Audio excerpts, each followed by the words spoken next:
제가 기도하고 우리 이 시간 함께 하나님의 말씀 나누도록 하겠습니다. 기도하겠습니다. 하나님, 오늘도 이 땅에 이루어진 하나님의 나라를 우리가 그리스도 안에서 성령 안에서 누리게 하시고, 오늘도 그리스도께서 이루신 그 삶을 추구하며 살아가는 그 삶이 되게 해주시고, 오늘도 우리가 성령을 따라 항해하며 예수님께서 걸어가신 그 발자취를 이 땅에서 살게 하여 주시옵소서. 오늘도 이렇게 하나님의 나라와 뜻을 사모하며 우리 예배할 때에 하나님 이 예배를 받으시고 이 예배 가운데 영광 받아 주시옵소서. 주님께 모든 것들 맡기며 사랑하신 예수 그리스도를 간절히 기도했습니다. 아멘. 여러분, 우리가 나눌 오늘 본문 메시지는 마태복음 11장 1절부터 6절까지 말씀입니다. 마태복음 11장 1절부터 6절까지 말씀입니다. 신약성서 15페이지에 있습니다. 신약성서 15페이지 마태복음 11장 1절부터 6절까지 말씀입니다. 제가 본문 메시지 봉독하도록 하겠습니다. 예수께서 12 제자에게 명하시기를 마치시고 이에 그들의 여러 동네에서 가르치시며 전도하시려고 거기를 떠나가시니라. 요한이 옥에서 그리스도께서 하신 일을 듣고 제자를 보내어 예수께 여짜오되 오실 그이가 당신이오니까 우리가 다른 일을 기다리오니까. 예수께서 대답하여 이르시되 너희가 가서 듣고 보고 보는 것을 요한에게 알리되 맹인이 보며 못 걷는 사람이 걸으며 나병 환자가 깨끗함을 받으며 못 듣는 자가 들으며 죽은 자가 살아나며 가난한 자에게 복음이 전파된다 하라. 누구든지 나로 말미암아 실족하지 아니하는 자는 복이 있도다 하시니라. 아멘. 여러분, 늘 양해를 좀 구합니다. 제가 이 코로다 숨을 못 쉬어서 입으로 숨을 쉬면서 말을 해야 되는데 이게 참 쉽지가 않습니다. 그리고 지금 환절기라서 주변에 감기 걸리신 분들이 많아서 계속 기침을 하는데 제가 이 말씀을 준비하고 전하는 게 참 쉽지가 않습니다. 그래도 여러분 저를 위해서 기도해 주시고 이런 상황 속에서도 하나님의 말씀을 잘 전할 수 있도록 여러분들이 더 집중해서 들어주셨으면 좋겠습니다. 우리가 다시 마태복음 강해로 돌아왔습니다. 여러분, 이 마태복음이라고 하는 것은 여러분 잘 아시는 것처럼 세리 마태가 예수님을 믿고 예수님의 제자가 된 후에 기록한 메시지입니다. 그리고 이 마태복음에는 여러분 그 크게 서론, 본론, 결론이 있는데요. 여러분 잘 아시는 것처럼 서론은 1장, 2장, 3장이 서론입니다. 그래서 이 서론에는 바로 이 메시아께서, 예수님께서 그 구약의 말씀대로 다윗 가문의 한 사람이다 라는 것을 이야기하고 있고, 두 번째 서론은 이 예수님은, 이 메시아는 또한 새로운 모세이다 라고 이야기하고 있습니다. 그리고 3장에서는 아주 중요한 이야기를 하고 있는데 이 메시아는 바로 우리와 함께 하시는 하나님이다 라고 이렇게 우리들에게 설명해 주고 있습니다. 그리고 여러분, 결론은 26장, 27장, 28장인데요. 결론부터 이야기하자면 이 새로운 메시아가 세워가는 그 나라, 이 새로운 왕의 나라는, 다윗 가문의 메시아로 오신 이 왕의 나라는 다윗 왕조와 같지 않다라는 게 결론입니다. 그래서 26장에서는 6월절 만찬 이야기를 하면서 다시 듣는 메시아의 이야기를 예수님께서 이야기해 주시는데, 그것이 바로 6월절 어린 양의 죽음에 대한 이야기고, 또한 여러분 잘 아시는 것처럼 이사야의 고난받는 종에 대한 이야기입니다. 그리고 이 고난받는 종을 통해서 바로 이 히브리 민족이 온전한 해방이 일어난다라는 이야기를 우리들에게 들려주고 있습니다. 그리고 결론인 27장에 또 가면은 이 하나님의 그 나라, 6월절 어린 양이 이루시는 이 하나님의 나라를 받아들일 수 없는 사내들인 당시의 그 유대 공의에서 예수님을 십자가에 못 박으라고 소리치며 고함을 지릅니다. 그러니까 하나님의 나라를 이루시는 예수님을 반대하는 세력들이 어떻게 하나님의 나라를 깨뜨리는지를 가르쳐 주고 있고요. 마태복음은. 그리고 그 하나님 나라를 반대했던 사람들은 그 당시에 자신들이 누구보다도 하나님을 가장 잘 섬긴다라는 종교 지도자들에 의해서 이런 사건들이 일어남을 우리들에게 가르쳐 주고 있습니다. 그럼에도 불구하고 예수님은 그들의 그런 아우성 속에서도 십자가를 지심으로 말미암아 구약을 성취하고 완성하신다는 것을 이 마태복음은 의도적으로 우리들에게 이야기해주고 들려주고 있습니다. 그리고 가장 마지막 결론이 되는 이제 부활하신 예수님께서 여러분 잘 아시는 것처럼 이제 지상 명령이라고 하죠. 예수님을 믿는 하나님의 나라 백성들이 어떻게 살아가야 하는지 그 제자들을 삼고 아버지와 아들과 성령의 이름으로 침례를 주고 예수님이 가르쳐 주신 것을 다 지켜서 행하라는 것을 남기시고 이제 승천하십니다. 그래서 하나님의 나라는 죽어서 가는 것이 아니라 이 땅에 도래한 것임을 분명하게 가르쳐 주는 것이 마태복음이에요. 그리고 마태복음은 이 서론과 결론 그 중간에 본론을 이야기합니다. 본론은 총 5가지로 되어 있어요. 이 본론이 5가지인 이유는 마태복음이 의도적으로 이 마태복음을 당시에 아직 예수님을 모르는 유대인들에게 이렇게 서신을 써서 전한 것이기 때문에 그 토라와 똑같은 여러분 잘 아시는 창세기, 출애굽기, 레위기, 민수기, 신명기의 그 5권을 그대로 인용해서 5개의 본론을 이야기합니다. 첫 번째 본론이 4장부터 7장이고요. 이 4장부터 7장 안에는 이런 내용이 담겨져 있습니다. 예수님께서 이제 하나님의 나라의 도래를 선포하세요. 하나님 나라는 이런 것이다 라고 가르쳐 주시는데 그 본론의 첫 번째가 여러분 산상순입니다. 그리고 이 산상순을 통해서 예수님은 바로 토라를 완성하십니다. 그리고 두 번째 본론은 역시 그 8장부터 10장까지인데 이 8장부터 10장까지는 하나님의 나라를 이제 예수님께서 직접 실현해 가세요. 산상순으로 하나님의 나라를 선포하시고 예수님이 직접 하나님의 나라를 실현해 가시는 것이 8장부터 10장까지 이야기입니다. 그리고 이 8장부터 10장까지는 일상에 오신 하나님의 아들, 일상에 오신 즉 하나님에 대한 이야기를 담고 있어요. 그래서 이 하나님의 아들이 어떤 일을 하셨는지 첫 번째 나병 환자를 고치셨고요. 두 번째 백부장의 하인을 고치셨고 세 번째 열병에 걸려 누워있는 그 베드로의 장모를 고치셨고 네 번째 풍랑을 잠잠케 하시고 우리가 다 들었죠. 얌을 잠잠케 하신 하나님 우리가 함께 나눴습니다. 그리고 귀신 들린 여러분 거라사 지방의 광인 둘을 고치시고 그리고 또 중풍병자를 고치시고 그래서 하나님께서 하나님의 나라를 실현해 가시는데 당시에 이 모든 사람들은 질병과 아픔과 고통과 귀신 들린 사람 장애인들은 당시에 모두 하나님의 회중에 들어올 수 없는 사람들이었습니다. 진 밖에 버려진 사람들이었어요. 성문 밖의 사람들이었습니다. 성문의 보호를 받지 못하는 사람들이었어요. 근데 예수님은 하나님의 나라를 실현하시면서 그 아픔과 슬픔과 고통 가운데 있는 사람들을 다 품어내시고 그들을 고치시고 치유하셔서 하나님의 성회에 들어올 수 있도록 하십니다. 즉 하나님의 나라라는 것은 거꾸로 된 나라, 뒤집혀진 나라인 거예요.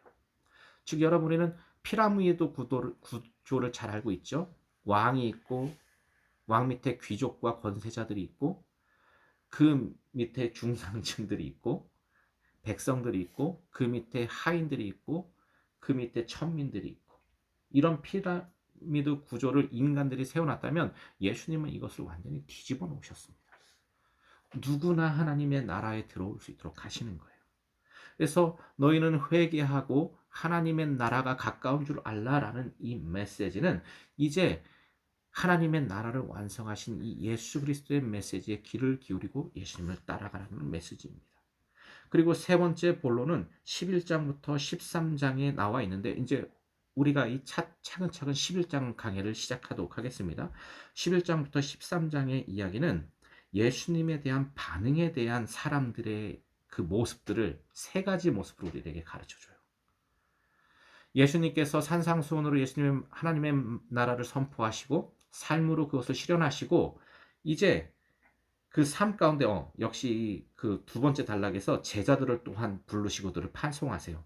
그리고 이 세 번째 본문 본론 세 번째 단락에서는 사람들의 각기 반응이 나와 있습니다. 첫 번째 반응은 굉장히 긍정적인 반응이에요.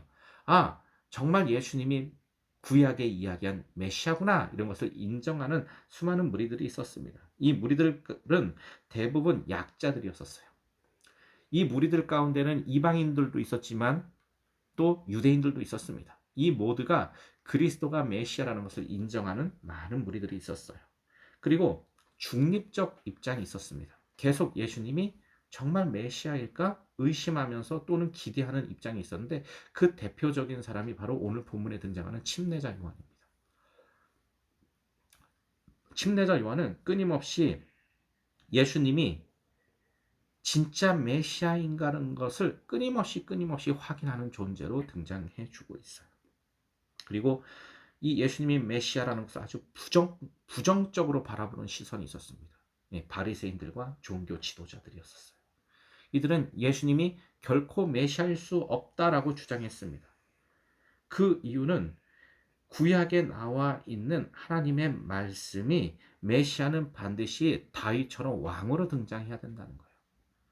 왕의 권세로서 그 당시에 헤롯의 가문과 더 나아가서 로마의 황제들을 승리하고 무찌르는 정치적 메시아를 기대하고 있었기 때문에 이 종교 지도자들 눈에는 예수님이 메시아로 절대로 보이지 않았던 것입니다. 그러면서 이 본론의 세 번째 11장부터 13장에 대한 그 결론을 예수님께서 또한 말씀으로 내리시는데 하나님 나라의 비유에 대해서 말씀을 내리면서 하나님 나라의 사람들이 누구인지를 그렇게 은유적으로 표현해 주고 있습니다.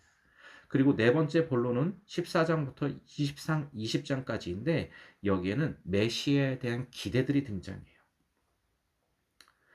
그리고 이 메시아를 기대하는 사람들은 우선 유대인과 이방인 그 대중적인 사람들은 이 예수님이 빨리 메시아의 자리에 앉길 원했습니다. 그리고 반면에 바리새인들과 종교 지도자들은 아까도 이야기했지만 시편 2장과 다니엘 2장에 그 군사적 메시아로 오는 그 예수를 기대하고 있었어요. 메시아를 기대하고 있었습니다.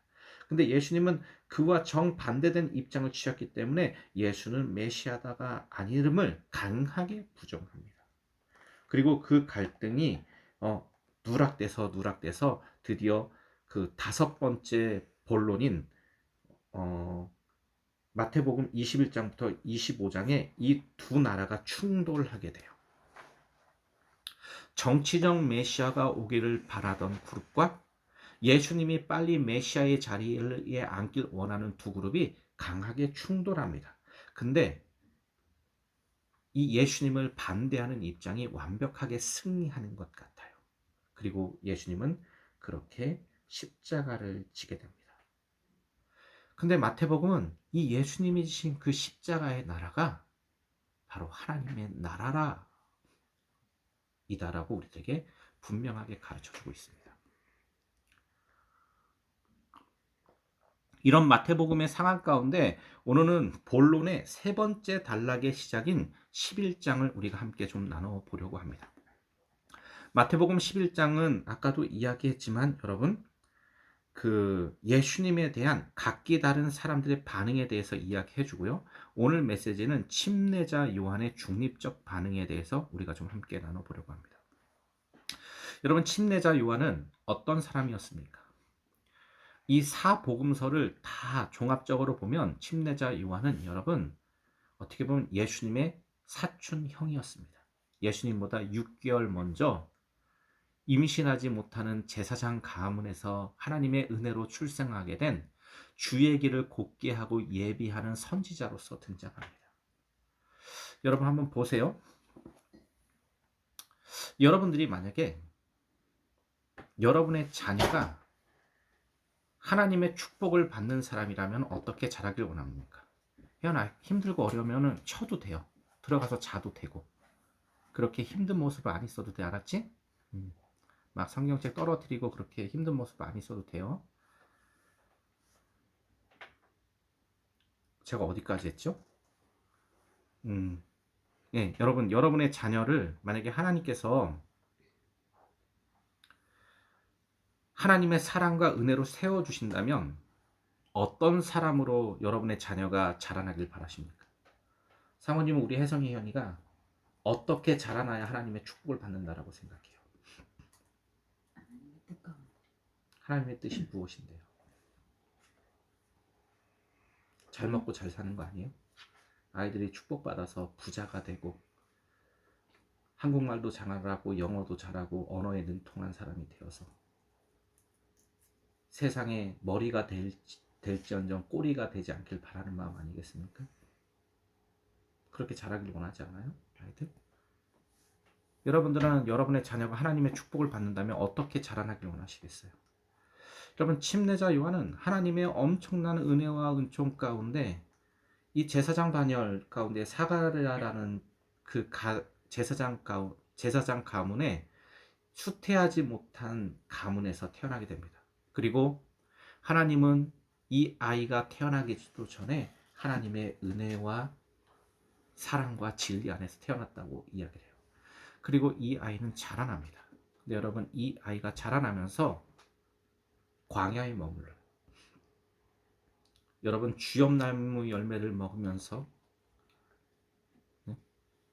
그 대추야자를 떨어진 대추야자를 먹으면서, 즉 가장 빈민한 삶을 살아갑니다. 낙대 옷을 거치고 광야에서 살아요. 여러분, 여러분의 자녀가 하나님의 축복을 받고 그렇게 살면 좋겠습니까? 쉽게 말해서 노숙자로 사는 겁니다.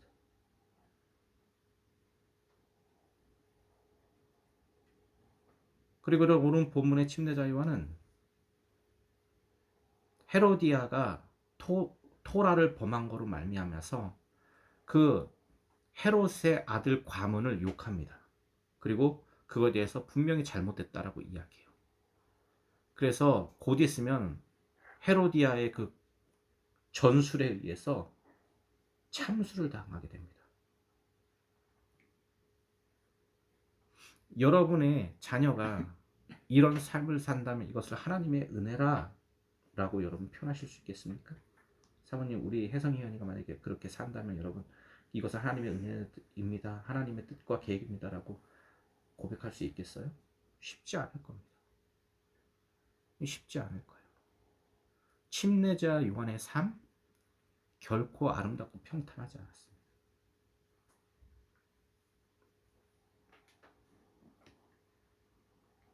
그리고 침례자 요한은 어느덧 이제 감옥에 갇히게 됩니다. 침례자 요한이 감옥에 갇혔다라는 것은 그 헤로디아의 사건 때문에 지금 곧 있으면 목이 잘려나가는 그런 순간을 맞이하고 있는 거예요.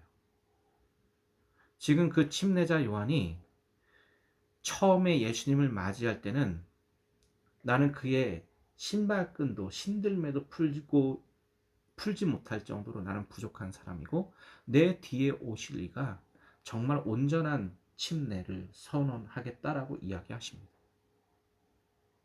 이 침례자 요한이 그렇게 환영하며 왔었던 예수님, 그 예수님이 이제 침례자 요한이 옥에 갇혔을 때는 다르게 보이는 거예요. 진짜 오실 메시아가 저 예수가 맞나? 라는 의심이 들기 시작합니다. 그 이유가 무엇일까요?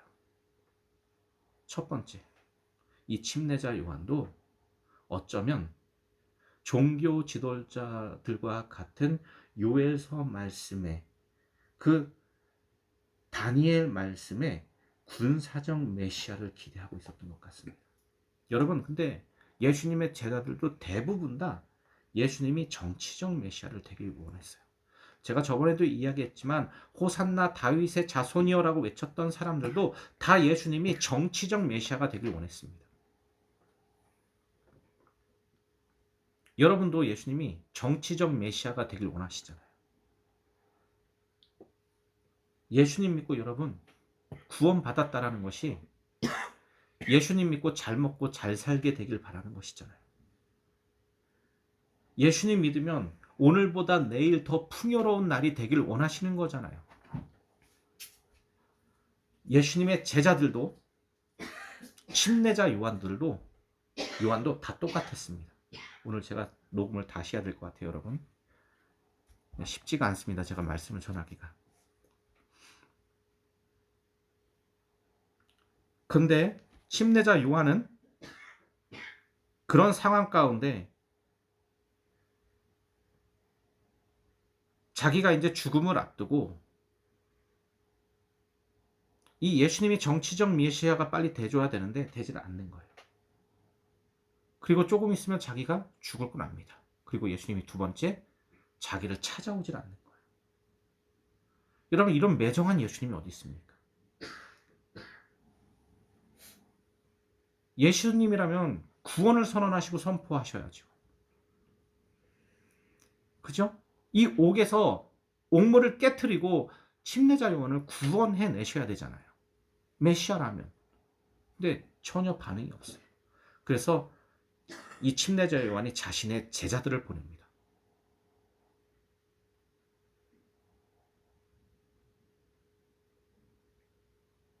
이 침례자 요한 입장이 여러분 한번 이해가 되십니까? 여러분이 만약에 침례자 요한이라면 어떻게 하실래요? 아니, 여러분의 자녀들이 침례자 요한처럼 살면 어떻게 하실래요? 그 예수님을 환영할 수 있겠습니까? 예수님 믿으니까 좋은 게 하나도 없어요. 아름다운 일 하나도 일어나지 않습니다. 오히려 예수님은 묵묵하게 그냥 십자가를 향해서 가시는 거예요.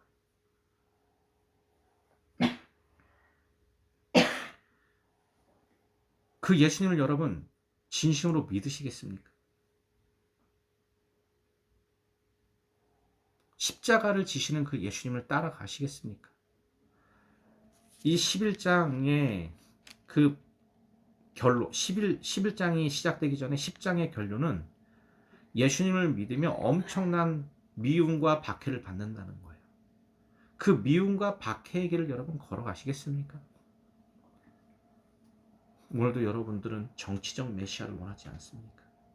잘 먹고 잘 살게 해주는 예수님, 부유하게 해주는 예수님. 하지만 침례자 요한한테 예수님은 그런 분이 결코 아니셨습니다. 아니, 침례자 요한이 제자들을 파송해서 예수님 앞에 보냈다라는 것은 예수님 나 좀 구해주세요라는 호소잖아요. 요청이잖아요. 근데 예수님이 그 침례자 요한에게 가십니까? 가지 않으세요. 요한이 파송한 제자들에게 이야기합니다. 너희는 가서 듣고 보는 것을 요한에게 알리되 맹인이 보며 못 걷는 사람이 걸으며 나병 환자가 깨끗함을 받으며 못 듣는 자가 들으며 죽은 자가 살아나며 가난한 자에게 복음이 전파된다 하라. 그럼 이게 침례자 요한하고 무슨 상관인가요? 이제 침례자 요한은 곧 죽는데 그렇게 오실 길을 예비하며 주의 길을 예비하며 이 땅에 하나님의 나라의 뜻과 의의 그 도래를 앞장서서 전했던 그 침례자 요한의 삶은 이렇게 허무한 죽음입니다. 여러분, 절망이에요. 이거 끝입니다. 예수님 침례자 요한에게 전혀 메시아로서 서지 못하셨습니다. 그렇지 않습니까, 여러분?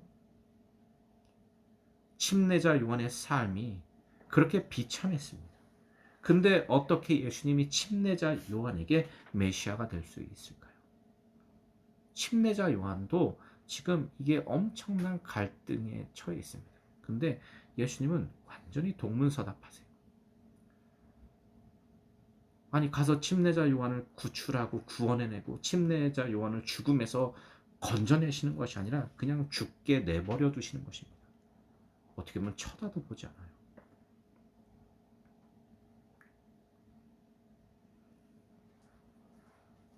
그러면서 이야기합니다.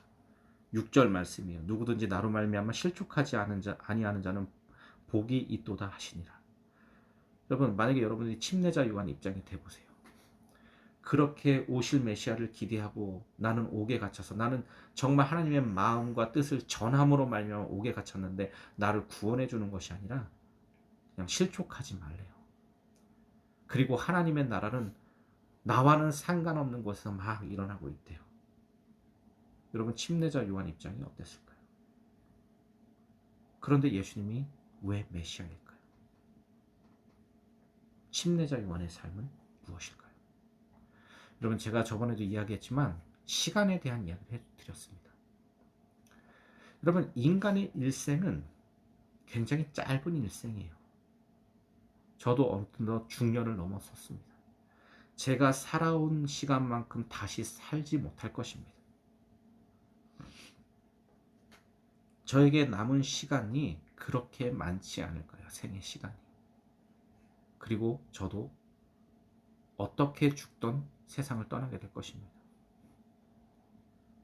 이런 인간의 짧은 인생에 예수를 믿는다는 것, 예수가 메시아가 되신다는 게 도대체 무슨 의미일까요? 그래서 우리는 영원이라는 것을 알아야 합니다. 영원. 여러분 인간의 인생이 그냥 짧은 7, 80세의 인생이라면 너무 허무하지 않습니까? 그죠? 근데 예수님은 우리들에게 끊임없이 영원을 가르쳐 주세요. 나를 믿는 자는 죽어도 살겠고 살아서 나를 믿는 자는 영원히 죽지 아니하리라. 영원. 여러분 하나님의 시간은 영원입니다. 이게 시공간에서는 참 이해되기 힘든 개념이지만 하나님의 삶은 영원입니다. 그리고 하나님은 우리를 늘 영원 가운데 이끌어 가십니다. 이것을 우리는 부활 소망, 부활 신앙이라고 이야기해요. 이 부활 소망과 신앙이 있어야만 오늘 본문이 이해가 되는 것입니다. 사도 바울의 인생은 이렇게 허망한 죽음으로 끝나는 것이 아니라 오늘 사도 바울의 인생은 구약을 종결하고 있는 것입니다. 예수님보다 먼저 오신 마지막 선지자로서 마지막 예언자로서 그 이사야의 역할을 감당하고 있는 거예요. 그리고 이 침례자 요한의 죽음이 인간의 시선으로 볼 때는 너무 안타깝고 고통스러운 죽음일 수 있지만 하나님은 영원 가운데 이 침례자 요한을 품으신다는 것입니다. 그리고 여러분 예수님도 곧 십자가에 처형당하여 죽게 됩니다. 그러나 하나님은 예수님을 부활의 영광 가운데 다시 살리셨습니다. 그리고 부활의 영광의 예수님은 제자들을 다시 만나셔서 그 실족한 제자들, 종교적 메시아, 정치적 메시아를 기다렸던 그 제자들을 만나서 하나님의 나라가 무엇인지 분명하게 다시 한번 가르쳐 주세요. 그러면서 하나님의 나라는 뒤집힌 세상이라는 것입니다. 마태복음 결론이 이야기하는 것처럼 억압받고 고통받고 줄이고 아프고 힘든 자들이 영원한 생명을 얻는 거예요. 노예들이 해방을 받는 것입니다. 그리고 그런 놀라운 역사는 죽어서 일어나는 것이 아니라 이 땅에서 예수님을 통해 일어나는 것입니다. 그렇기 때문에 예수님을 믿는다는 것, 제자가 된다는 것은 예수님을 따라가는 삶을 살아내는 것입니다. 그 삶은 결코 쉽지가 않아요. 침례자 요한 같은 삶이 될 수 있습니다. 사람들에게 조롱을 당하고 억압을 받고 심지어는 여러분 가족 구성원에게까지 엄청난 멸시천대를 받을 수 있는 길입니다. 근데 그 길을 우리가 가야 함은 예수님이 메시아이기 때문입니다. 그렇게 예수님을 따라 삶을 사는 사람들은 그 삶을 통해서 못 보는 사람들을 보게 할 것입니다. 여러분 맹인 이러면 우리는 육체적인 맹인들만 생각해요. 앞을 보지 못하시는 분들. 여러분 제가 그 빛나 자매의 소개로 그 은평구에 있는 그 장애인 복지센터에서 9년 가까이 같이 일을 했어요. 그러면서 그 장애인 복지센터에서 뇌병변을 가지신 분들, 앞을 보지 못하시는 분들, 그리고 또는 이제 자폐를 가지신 아이들의 부모님들과 함께 시간을 보냈는데요. 예, 어떻게 보면 되게 긴 시간이죠. 긴 시간을 보내면서 그 우리가 쉽게 말해서 장애인이라는 분들이 더 온전한 정신과 생각으로 살아가는 것을 제가 많이 경험했습니다.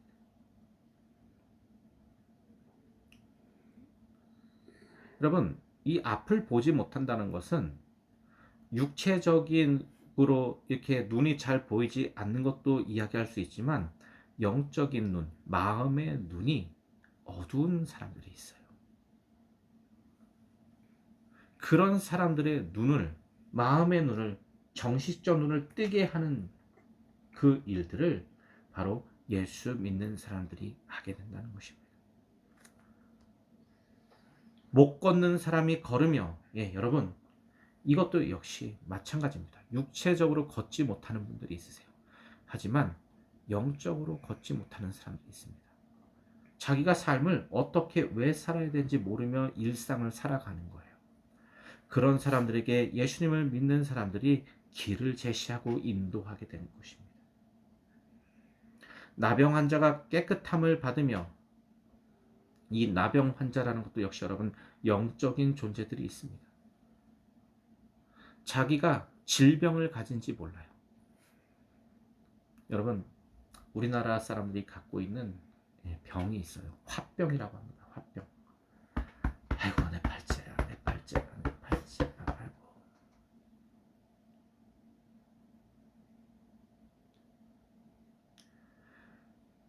예수님 믿는 사람들이 그렇게 가슴을 치며 통회하는 사람들의 마음을 위로하고 만지고 치유하는 것입니다. 못 듣는 자가 들으며,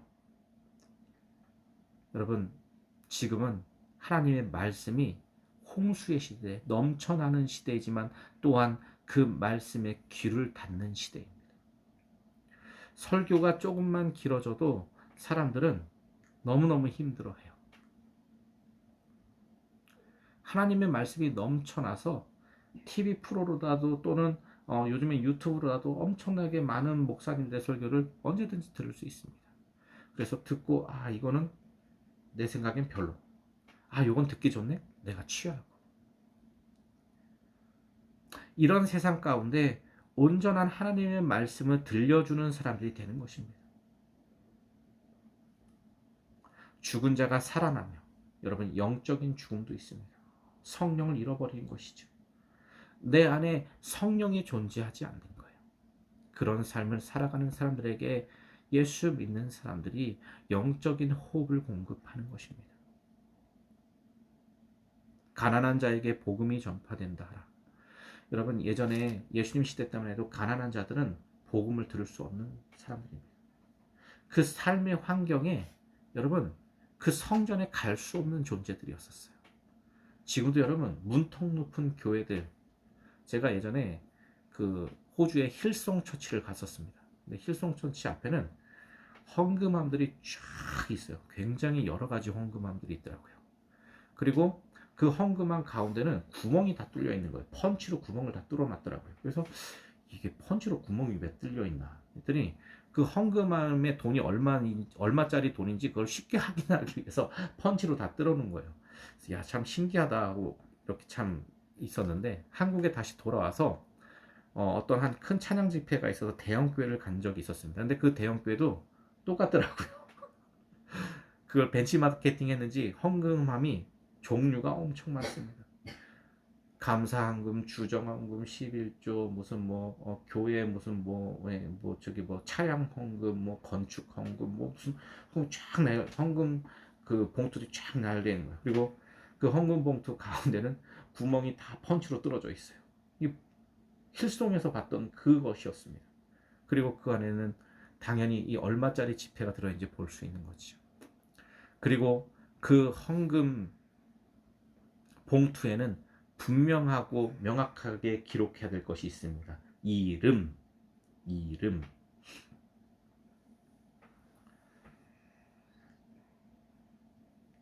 가난한 자들은 그 헌금 봉투 앞에 서는 순간 등을 돌려 그 예배당을 빠져나갈 수밖에 없는 것입니다. 내가 하나님 앞에 드릴 물질이 없는데 어떻게 그 위험 있는 헌금함 앞에서 감히 본당으로 들어갈 수 있겠습니까? 상한 심정, 상한 마음을 뒤로 안고 교회당을 나갈 수밖에 없는 것이죠. 그리고 그 큰 성전은 왜 이렇게 화려한 것입니까? 왜 이렇게 멋들어진 것이에요? 그리고 그 화려하고 아름다운 성전은 도대체 누가 세워놓은 것입니까? 예수님 시대 때 그렇게 화려한 헤롯 성전을 무너뜨리시고 가난한 자들의 삶에서 누구나 예배할 수 있게 하셨습니다. 제가 저번 주에 이야기했죠. 그 사마리아 여인의 이야기를 하면서 여러분 기억하십니까? 호라 하나님의 때가 참해. 여러분 제가 예전에 마태복음 강해를 하면서 너희는 기도할 때 골방에 들어가 기도하라. 은밀한 중에 보시는 하나님께서 다 보고 계신다. 아버지께서 보고 계신다라는 예수님의 메시지가 무슨 얘기인지 여러분 제가 다 설명해 드렸습니다. 여러분 거기서 번역된 이 골방, 우리나라 성경은 골방이라고 번역되는데 이 골방이 더 정확하게는 탈리트입니다. 탈리트. 히브리 말로 탈리트라는 것은 여러분 기도보예요. 기도보. 지금도 여러분 인터넷에 탈리트를 치면 나옵니다. 예, 찌찌뜨가 달려있는 기도보예요.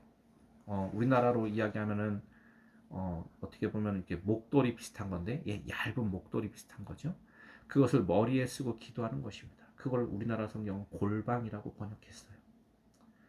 그 탈리트를 뒤집어 쓸 수 있는 어떤 곳이든지 하나님을 만날 수 있는 장소가 되는 것입니다.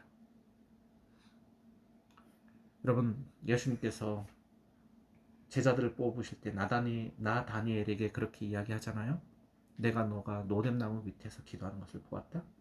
그 노뎀나무, 그 작은 노뎀나무 밑에서 탈리트를 쓰고 있는 나 다니엘의 기도를 들으신 거죠. 그것을 보신 거죠. 하나님 앞에 예배하는 자는 신령과 진정만 있으면 되는 것입니다. 진리 대신 예수 그리스도와 우리의 삶에 우리를 이끌어 가시는 성령의 그 힘이 있으면 누구나 어디든 예배할 수 있습니다. 근데 그 가난한 자들은 그 예배가 완전히 상실된 사람들이었어요. 하지만 예수님은 그 가난한 자들을 복음으로 감싸지 않으시고 사랑으로 그들을 감싸시며 하나님의 성회에 들어오게 하십니다. 여러분 마태복음이 이렇게 명확해요. 이렇게 명확합니다. 이 마태복음이 쓰여질 당시에도 명확했지만 지금도 명확합니다. 예수님이 메시아가 되신다는 것은 이렇게 명확한 사건입니다. 여러분, 많은 사람들은 실족하며 살아갑니다. 침례자 요한은 첫 번째 예수님이 정치적 메시아인가 아닌가 때문에 실족했습니다. 두 번째는 자신이 옥에 갇혀 있는데 자신을 구하러 오지 않는 예수님 앞에 실족했습니다. 근데 여러분, 침례자 요한은 이미 예수님 앞에서 구원받은 사람이었습니다. 죽음이 끝이 아닌 영원을 살아가는 존재였습니다. 아직 침례자 요한은 그것을 모르고 있는 것이죠. 그리고 침례자 요한은 애석하게 예수님보다 먼저 세상을 떠남으로 말미암아 예수님의 부활을 경험하지 못했습니다. 그러나 하나님의 영혼의 세계에서 침례자 요한은 이 예수님의 부활과 생을 살면서는 이해하지 못한 그 예수님의 일생을 하나님의 영혼이라는 시간과 그 품에서 이해했을 것입니다. 사랑하는 성도 여러분, 예수님을 믿으면 잘 먹고 잘 사는 것이 아니라 예수님을 믿으면 예수님처럼 살아가는 것입니다. 그 예수님처럼 살아가는 그 길은 때로는 사람들의 손가락질을 받을 수 있습니다. 때로는 박해를 당할 수도 있습니다. 때로는 그 예수님과 함께 동행하는 길은 긴 고난과 고통의 연속일 수 있습니다. 그러나 그 길은 우리의 메시아 되신 예수님이 걸어간 길이며 하나님의 아들이 걸어간 길이며 하나님의 백성들이 따라가야 될 길인 것입니다. 말씀을 정리하고 마치도록 하겠습니다. 그렇다면 여러분들은 메시아 되신 예수님의 길을 따라가시겠습니까? 여러분, 마태복음의 주제는 레위 마태가 되다입니다. 한없는 고통받는 한 여인이 남편의 사랑을 받지 못함으로 외쳐진 이름 레위. 그 레위의 연속성 가운데 수천 년을 살아가고 있는 사람은 바뀌었지만 또 다른 레위들의 연속성. 그 오랜 고통의 시간에 이 레위가 예수님을 만났습니다. 이 레위는 당시에 유능하고 돈을 많이 벌 수 있는 직종인 세리라는 직종을 갖고 있었습니다. 하지만 그 세리라는 직종은 끊임없이 사람들의 동족들의 손가락질을 늘 받는 자리였습니다. 정체성이 혼란이 오는 자리예요. 잘 먹고 잘 살면 잘 살수록 이 세리라는 직업은 동족을 배신해야 되는 길이었습니다. 그 가운데 예수님께서 그 세리를 만나 주십니다. 그리고 그 세리 레위에게 마태야라고 부르십니다. 마태야. 하나님의 의로운 선물아, 하나님의 종아, 하나님의 선물아 불러주십니다. 그리고 그 레위는 마태가 되어 예수님을 따라갔습니다. 그리고 그 레위 마태는 마태가 되어서 예수님을 전하고 있습니다. 그렇게 마태가 들려주는 예수님에 대한 이야기가 바로 마태복음이며, 이 마태복음은 이 시대를 살아가는 또 다른 레위들에게, 사랑을 구걸하는 레위들에게, 사랑받지 못해서 하엽시 가여운 레위들에게 이 메시지는 들려줍니다. 당신은 하나님의 선물입니다. 당신은 하나님의 사랑입니다. 이 놀라운 하나님의 나라됨, 하나님의 백성됨에 오늘 말씀 앞에 반응하는 저와 여러분이 되셨으면 좋겠습니다. 이 시간 기도합시다. 이 시간 기도할 때 하나님, 침례자 요한이 아직 예수님이 누구신지 잘 모르는 이 상황 속에서 우리의 모습을 발견합니다. 우리 또한 오랜 동안 신앙생활을 했지만 신앙생활을 하면 할수록 더 예수님이 누군지 모르겠습니다. 예수님이 더 느껴지지 않습니다. 이때 오늘 말씀 앞에 나온 기록된 예수님을 우리가 보게 하시고 만날 수 있는 힘을 허락해 주셔서 이 시대의 삶을 살아가는 우리도 하나님 마태로 불러주셔서 하나님의 선물이 되어 하나님의 나라와 뜻과 의를 이루어가는 하나님의 거룩한 백성 되게 해주십시오. 그렇게 다 같이 기도하도록 하겠습니다. 기도하겠습니다. 살아계신 하나님, 오늘도 2000년 전에 이 레위 마태를 세우신 것 같이 우리도 세워주셔서 하나님, 레위를 불러주셔서 마태 되게 하시고 이 마태를 제자로 삼아 주신 것처럼 하나님의 영으로 오늘도 우리가 그리스도를 따라가는 제자가 되어서 하나님 나라가 멀리 죽어서 가는 것이 아니라 우리의 삶 속에 실현된 하나님의 영속성 가운데 있음을 기억하면서 이 시대에 하나님의 나라와 뜻과 의를 전할 수 있는 백성으로 이 공동체 세워주시옵소서.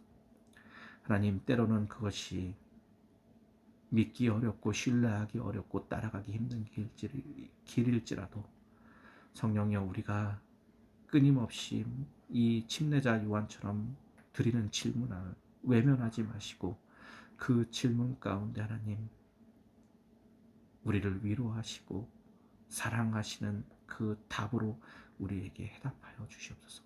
주님께 모든 것들 맡기며 참으신 예수님의 이름으로 간절히 기도했습니다. 우리 같이 예수님이 가르치신 대로 오늘 예배 마치도록 하겠습니다. 하늘에 계신 우리 아버지, 이름이 거룩히 여김을 받으시오며 나의 마옵시며 되시는 세상 같이 땅에서 이루어지이다. 오늘 우리에게 일어나지 주옵시고 우리에게 주신 자의 소중 같이 우리 죄를 사주옵시고 우리 시험지 말게 하옵시고 다만 안 될 수 없옵소서. 나라와 권세와 영광이 아버지께 영원히 있사옵나이다. 아멘. 예배 마쳤습니다. 여러분, 우리 마태복음은 그 제자도라는 큰 그림을 가지고 함께 묵상해 갑니다. 그래서 이게 쉽지가 않습니다. 여러분, 그 사람은 반드시 성장해야 됩니다. 그 유치원이 있으면 그 다음 초등학교 과정이 있고 중학교, 고등학교, 대학교 과정이 있는 것처럼 사람은 성장해야 되는데요. 이 제자도는 어떻게 보면 이제는 대학교 과정일 수 있어요. 그래서 이 메시지를 듣는 게 쉽지도 않고 이것을 실천해 가는 것도 쉽지 않음을 압니다. 그래도 우리는 반드시 성숙하고 성장하는 그리스도인으로 자라나야 합니다. 그래서 다시 이 제자도를 가지고 우리가 하나님의 말씀을 나누는 시간들을 계속 갖도록 하겠습니다. 감사합니다. 예배 마쳤습니다.